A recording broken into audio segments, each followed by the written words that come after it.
Hello అండి, welcome to law excellence IAS academy. రీసెంట్గా నీతి ఆయోగ్ గత 5 ఏళ్లలో మన భారతదేశంలో 13.5 కోట్ల మంది పేదరికం నుంచి బయటకు వచ్చారు అన్నట్టుగా నివేదికనివ్వటం జరిగింది.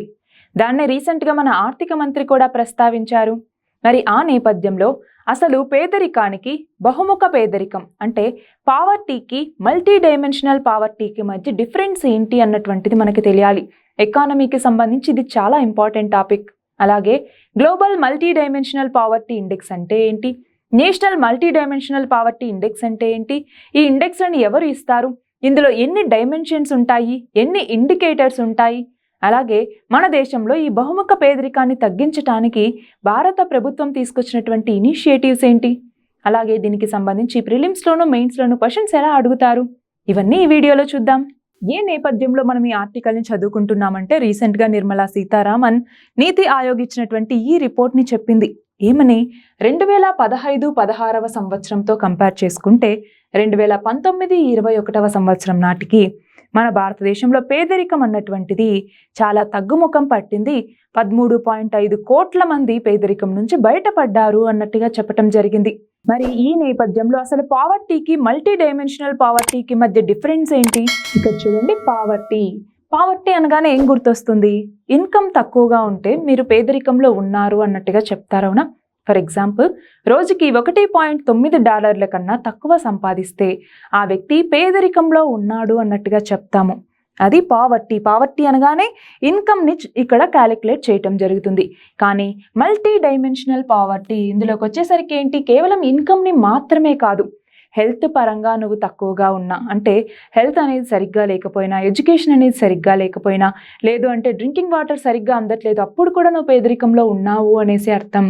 సో పేదరికం అంటే ఒక్క ఇన్కమ్ మాత్రమే కాదు, వేరే చాలా డైమెన్షన్స్ కూడా ఉన్నాయి అన్నట్టుగా తెలిపేదే ఈ మల్టీ డైమెన్షనల్ పావర్టీ అంటే.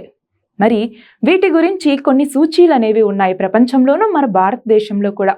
అవేంటి, వాటి మధ్య డిఫరెన్స్ ఏంటి అన్నటువంటిది ఒకసారి చూద్దాం.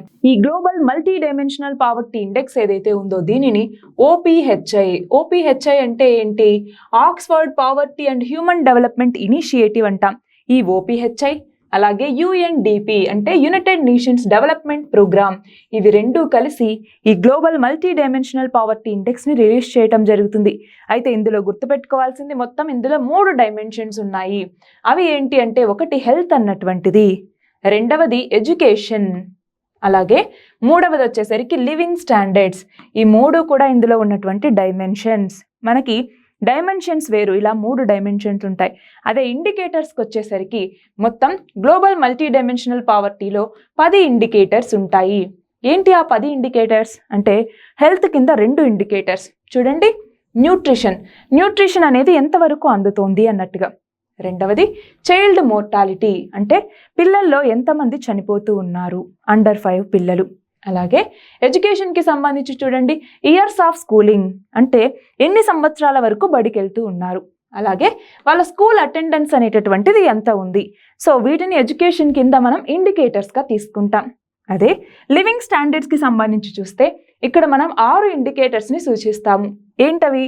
ఒకటి, కుకింగ్ ఫ్యూయల్ అన్నటువంటిది దొరుకుతుందా లేదా, రెండవది శానిటేషన్ అన్నటువంటిది వీళ్ళకి ఉందా లేదా, దొరుకుతుందా లేదా, అలాగే డ్రింకింగ్ వాటర్ వీళ్ళకి అవైలబుల్గా ఉంటుందా లేదా, అలాగే ఎలక్ట్రిసిటీ అనేది అవైలబుల్గా ఉంటుందా లేదా, వాళ్ళకి ఇల్లులు అనేవి ఉన్నాయా, హౌసింగ్ అనేటటువంటిది ఎలా ఉంది, హౌసింగ్ ఫెసిలిటీస్, అలాగే వాళ్ళ యొక్క అసెట్స్ అనేటటువంటివి ఎలా ఉన్నాయి. సో వీటన్నింటినీ పరిగణలోకి తీసుకోవటం జరుగుతుంది. అంటే global multi dimensional poverty index కింద చూడండి ఈ 3 డైమెన్షన్స్ అలాగే 10 ఇండికేటర్స్ అనేవి ఉంటాయి, గుర్తుంచుకోవాలి. సో ఇక్కడ మనం చూస్తే global multi dimensional poverty index అంటే ఏంటి, మనకి ఒక్క ఇన్కమ్ని మాత్రమే కాకుండా వివిధ రకాలుగా పావర్టీ ఎలా ఉంది అనేసి తెలుసుకోవటానికి ఈ యొక్క global multi dimensional poverty index అన్నటువంటిది ఉపయోగపడుతుంది. మరి దీన్ని ఇచ్చేది ఎవరు? Oxford poverty and human development initiative, అలాగే United Nations development programme UNDP అన్నటువంటిది. అయితే ఇక్కడ ఏంటి, దీని యొక్క ఎజెండా చూడండి, ఎస్డిజి సస్టైనబుల్ డెవలప్మెంట్ గోల్స్ అంటాము. ఐక్యరాజ్య సమితి 2030 నాటికి మొత్తం 17 లక్ష్యాల్ని సాధించాలి అన్నట్టుగా లక్ష్యంగా పెట్టింది. వాటినే మనం సుస్థిరాభివృద్ధి లక్ష్యాలు అనేసి పిలుస్తూ ఉంటాం. అయితే ఆ సుస్థిరాభివృద్ధి లక్ష్యాలని సాధించడానికి ఈ global multi dimensional poverty index అన్నటువంటిది కూడా ఉపయోగపడుతుంది. చూడండి, మొత్తం 17 సస్టైనబుల్ డెవలప్మెంట్ గోల్స్ని కూడా ఇది అడ్రస్ చేయటం జరుగుతుంది. అంతేకాదు, ఇందులో ఎకనామిక్, ఎన్విరాన్మెంటల్, సోషల్ ఆస్పెక్ట్స్ ఏవైతే ఉన్నాయో వాటన్నింటినీ కూడా పరిగణలోకి తీసుకోవటం జరుగుతుంది. అందుకే దీని యొక్క ప్రిన్సిపల్ చూడండి, లీవింగ్ నో వన్ బిహైండ్, అంటే అందరూ కలిసి నడవాలి, వెనక ఎవరిని వదలద్దు అన్నట్టుగా. మరి national multi dimensional poverty index, ఇందులో కూడా డైమెన్షన్స్ ఎన్ని ఉన్నాయి, ఎవరు ఇస్తారు, ఇండికేటర్స్ ఎన్ని అన్నటువంటిది గుర్తుంచుకోవాలి. మనం చూస్తే గ్లోబల్ మల్టీ డైమెన్షనల్ పావర్టీ ఇండెక్స్లో ఎన్ని డైమెన్షన్స్ ఉన్నాయి? 3 డైమెన్షన్స్ ఉన్నాయి. అవునా? సేమ్ ఇక్కడ కూడా అదే 3 డైమెన్షన్స్ ఉంటాయి. Health, education, standard of living లేదా లివింగ్ స్టాండర్డ్స్ అన్నటువంటివి. కానీ అక్కడ ఇండికేటర్స్ ఎన్ని ఉన్నాయి? 10 ఇండికేటర్స్ ఉన్నాయి. కానీ ఇక్కడికి వచ్చేసరికి 12 ఇండికేటర్స్ ఉంటాయి. సో అక్కడ కూడా ఇండికేటర్స్ అనేవి సేమ్ అండి, ఆ 10 ఇక్కడ కూడా ఉంటాయి. కానీ ఇక్కడ అడిషనల్గా ఇంకొక 2 ఇండికేటర్స్ని యాడ్ చేయటం జరిగింది. అవి గుర్తుంచుకోవాలి. చూడండి, హెల్త్ కింద ఇక్కడ మెటర్నల్ హెల్త్ని కూడా యాడ్ చేయటం జరిగింది. అలాగే బ్యాంక్ అకౌంట్, మనకి లివింగ్ స్టాండర్డ్స్ కింద బ్యాంక్ అకౌంట్ ఉందా లేదా అన్నట్టుగా కూడా ఇందులో పరిగణలోకి తీసుకున్నారు. మిగతా ఇండికేటర్స్ అన్నీ సేమ్ అనమాట. Nutrition, child mortality, years of schooling, school attendance, అలాగే cooking fuel, sanitation, drinking water, housing, electricity, assets, ఈ 10 సేమ్. కానీ ఇక్కడ 2 అడిషనల్గా తీసుకురావటం జరిగింది.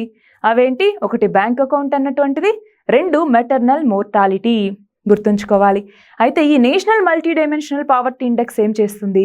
గ్లోబల్గా ఈ అన్ని డైమెన్షన్స్ని ఎలా అయితే కవర్ చేస్తూ GMPI లేదా గ్లోబల్ MPIని ఇస్తారో, అలాగే నేషనల్గా కూడా, అంటే మన దేశంలో ఈ యొక్క అన్ని డైమెన్షన్స్ని కవర్ చేస్తూ ఇచ్చేటటువంటిదే ఈ నేషనల్ MPI లేదా మల్టీ డైమెన్షనల్ పావర్టీ ఇండెక్స్ అంటాము.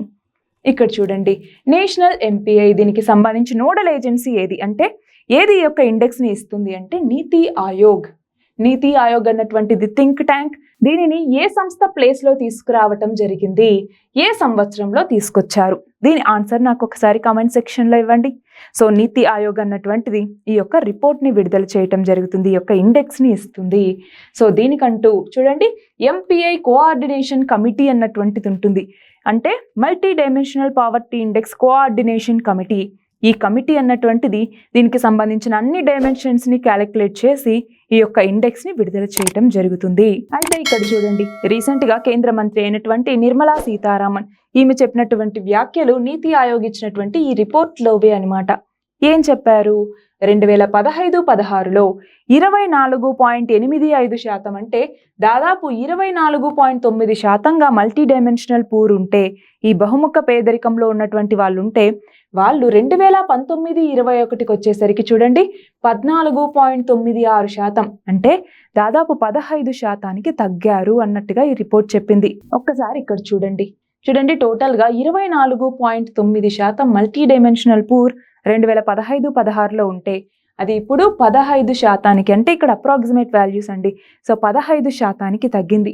అలాగే cooking fuel, housing, nutrition, sanitation, maternal health, వీటన్నింటిలో కూడా చూడండి డైమెన్షన్స్ అనేవి ఎలా ఉన్నాయి అన్నట్టుగా ఇక్కడ ఇచ్చారు.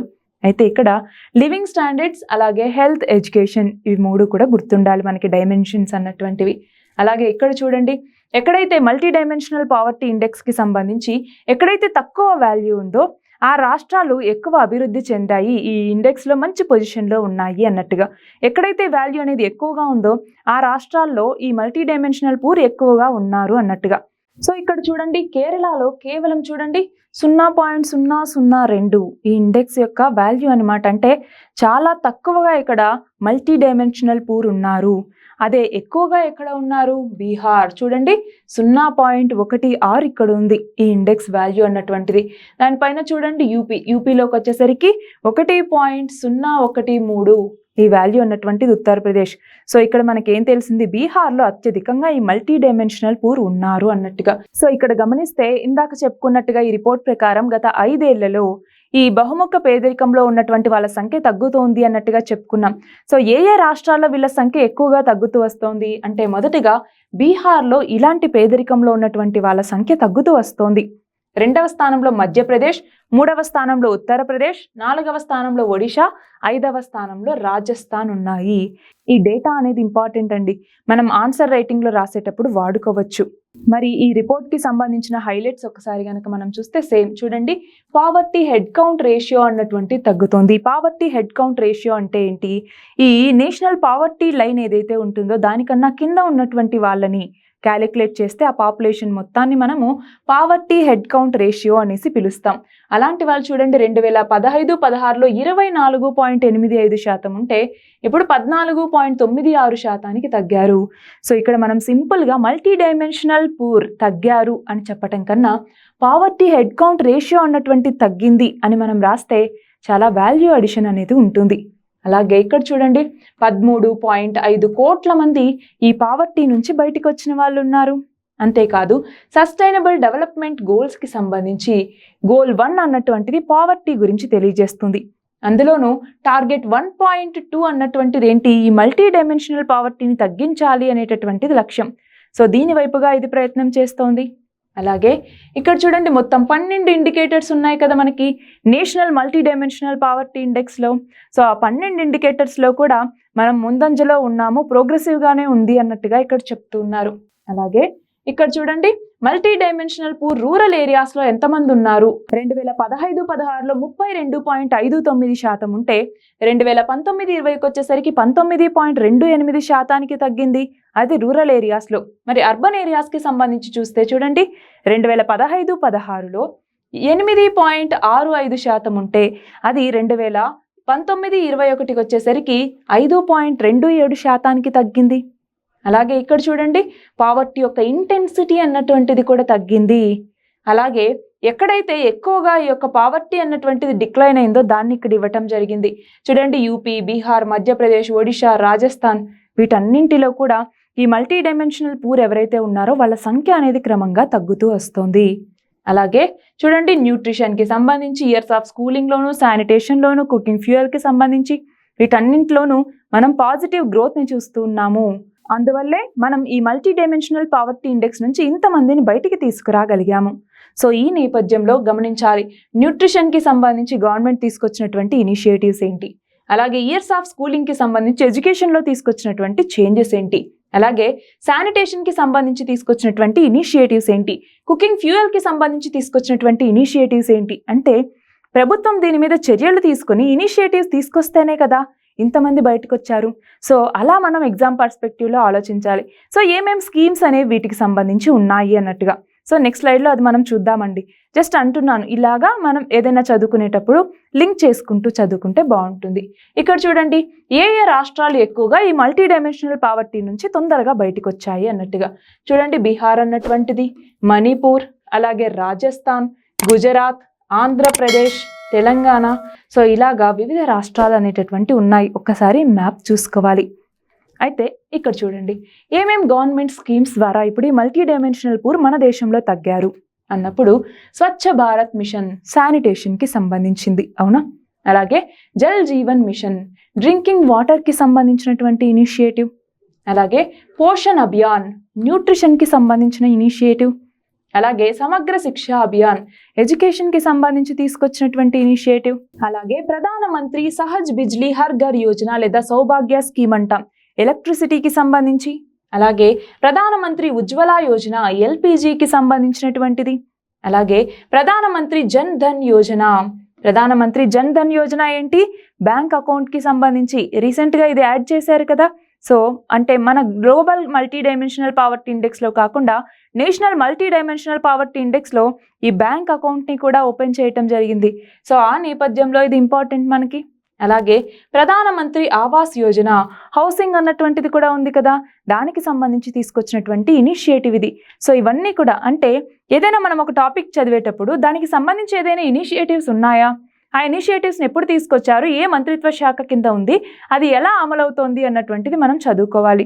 సో మనం ఎగ్జామ్లో వాటి గురించి మనం రాయొచ్చు అనమాట ఎగ్జాంపుల్స్గా. అయితే ఇక్కడ చూడండి మల్టీ డైమెన్షనల్ పావర్టీని తగ్గించడానికి నీతి ఆయోగ్కి సంబంధించి కొన్ని ఇనిషియేటివ్స్ అనేవి ఉన్నాయి. For example state support mission అంటే ఏంటి? నీతి ఆయోగ్ అన్నటువంటిది ఈ బహుముఖ పేదరికం నుంచి మరింత మందిని బయటికి తీసుకురావడానికి స్టేట్స్కి, యూనియన్ టెరిటరీస్కి కూడా సపోర్ట్ని అందించడం జరుగుతుంది. దానికోసం తీసుకొచ్చినటువంటిదే ఈ యొక్క స్టేట్ సపోర్ట్ మిషన్ అన్నటువంటిది. ఇదొకటి గుర్తుండాలి. అలాగే ప్రోగ్రెస్ డాష్ బోర్డ్ అన్నటువంటిది ఇది కూడా నీతి ఆయోగ్ కిందే నిర్వహించబడుతుంది. దీని ప్రకారం ఏంటి? మన దేశంలో మల్టీ డైమెన్షనల్ పూర్ ఎవరెవరు ఉన్నారు, మరి దీనికి సంబంధించి మొత్తం 12 ఇండికేటర్స్ ఉన్నాయి. వాటన్నింటిలో ఎంత ప్రోగ్రెస్ అనేటటువంటిది ఉంది, దీనన్నింటినీ క్యాలిక్యులేట్ చేసేటటువంటిదే ఈ ప్రోగ్రెస్ డాష్ బోర్డ్ అన్నటువంటిది. సో తర్వాత మనం ఎంత అచీవ్ చేయాలి అనేసి కూడా మనకి ఈ డాష్ బోర్డ్ని చూస్తే ఓకే మనం ఇంతవరకు అచీవ్ చేసాము, సో తర్వాత మనం ఎంత అచీవ్ చేయాలి అన్నట్టుగా తెలుస్తుంది. ఇక్కడ ఒక ప్రిలిమ్స్ క్వశ్చన్ ఇవ్వటం జరిగింది, అలాగే ఒక మెయిన్స్ క్వశ్చన్ ఇచ్చాను, ఒకసారి ప్రాక్టీస్ చేయండి. సో ఇవాళ మనం ఏం డిస్కస్ చేసుకున్నాము? రీసెంట్గా మన ఆర్థిక శాఖ మంత్రి నీతి ఆయోగ్ ఇచ్చినటువంటి రిపోర్ట్ని చెప్పటం జరిగింది. ఏమని? గత 5 ఏళ్లలో 13.5 కోట్ల మంది మన దేశంలో పేదరికం నుంచి బయటపడ్డారు అన్నట్టుగా. మరి ఈ నేపథ్యంలో global multi dimensional poverty index అంటే ఏంటి, అలాగే national multi dimensional poverty index అంటే ఏంటి, వీటిని ఎవరు ఇస్తారు, ఎన్ని డైమెన్షన్స్ ఉంటాయి, ఎన్ని ఇండికేటర్స్ ఉంటాయి, వాటికి సంబంధించి గవర్నమెంట్ తీసుకొచ్చినటువంటి ఇనిషియేటివ్స్ ఏంటి అన్నటువంటిది ఈ వీడియోలో చూసాం. All the very best and thank you very much.